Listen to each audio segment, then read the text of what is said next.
Hey, if you're anything like me and you own a Mac Mini M1, you're probably wondering whether or not you should upgrade to the Mac Mini M2 Pro. In this video, I'm going to show you a few things, give you my own opinion. It's going to be quick, it's going to be fast, and that's starting right now. Hey everybody, my name is Sean Seymour and I do videos about photography and about technology. In this video, I'm going to talk a little bit about my own opinion and a few benchmarks for the Mac Mini M1 against the Mac Mini M2 Pro. So let me start by showing you some benchmarks that I took from the Mac Mini M1 before I got rid of it. Just a quick note, I ended up using Geekbench 5 on the M1, and by the time I got the M2 Pro Mac Mini installed and everything on it, they actually upgraded Geekbench to Geekbench 6. I don't know what the difference is, but there you go, there's a piece of information for you. So let's take a look at the CPU score real quick. The single core score for the M1 was 1754. The multi-core score was 7705. The OpenCL score, which is the graphics, is 19,597. So that's the Mac Mini M1. The Mac Mini M2 Pro single core score was 2643, multi-core score was 12,097. OpenCL score was 43,270. So what I'm seeing here is about an increase of, I don't know, 20-25%. I'm not gonna do the math, and maybe almost doubling on the graphics. Let me talk a little bit about my own experience using Lightroom and using Final Cut. Those are the two places where there's a lot of importing, exporting, and there's a lot of rendering going on.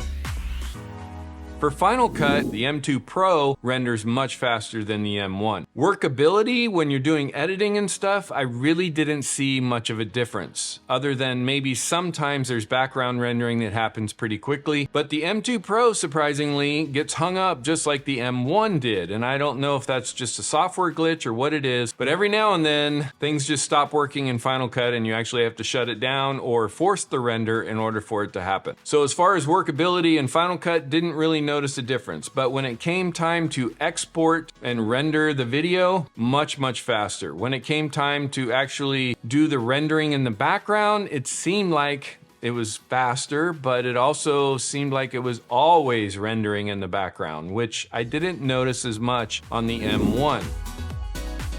As far as Lightroom goes for the M2 Pro, I've noticed that the importing and the creating previews and converting to DNG happens much faster than it did on the M1. I would say 50% faster, if not more. When I'm exporting, you can see here that this is 576 files that I'm exporting.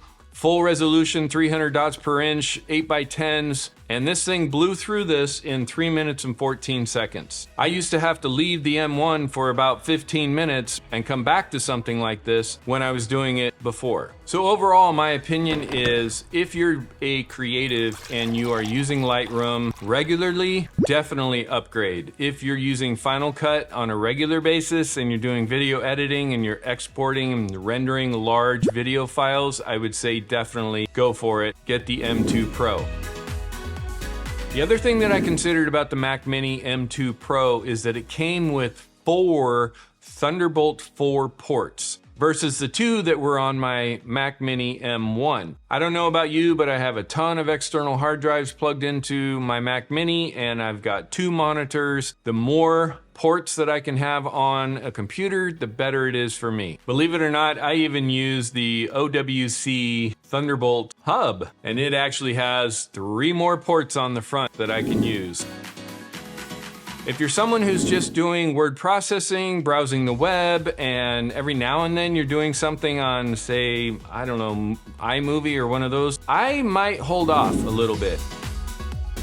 The only thought behind not upgrading that you want to be concerned about or think about is the Mac Mini really doesn't have a very fast refresh. And by that I mean, the last release on the Mac Mini was 798 days ago. Their average is about 700 days. So if you can wait 700 days for the next version to come out, great. Personally, knowing that takes so long for them to upgrade the Mac Mini. That's the reason that I went ahead and pulled the trigger on the M2 Pro, realizing that there was no point in waiting because 2-3 years from now, I was going to be doing lots and lots more stuff, needing extra horsepower. Okay, so hopefully that helps you a little bit. I know it's not super technical and I know that I skipped over a lot of stuff, but that is my opinion.